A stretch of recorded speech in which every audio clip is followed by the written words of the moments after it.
Ja, hey, goeie. Nou, we zijn een beetje settled en zo hierachter zie je het al. Eindelijk, ik heb weer een bureau. Die staat correct in waar. Dus nu moet er nog even alles installeerd. Maar dit wordt het plakje. Het is ten nou nog een beetje keel. Maar je moet alles op komen te staan. Nou, hij kan in hichten versteld. Dus dat is sowieso wel lekker. Ik weet net ook dat een pro de broeken go. Maar eindelijk, na 2 maanden, eindelijk weer een plakje waar ik aanzwemmen de vlogs ondergaan kan. Dus ik ga nog wel wat vlogs hak te staan. En van uw vakantie mag ik nog steeds uploaden. Maar goed, dit eerst maar even klaar. En dan kunnen we dan weer met de vlogs ondergaan.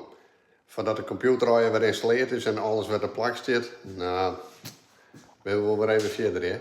Maar eindelijk, het begin er. Laters.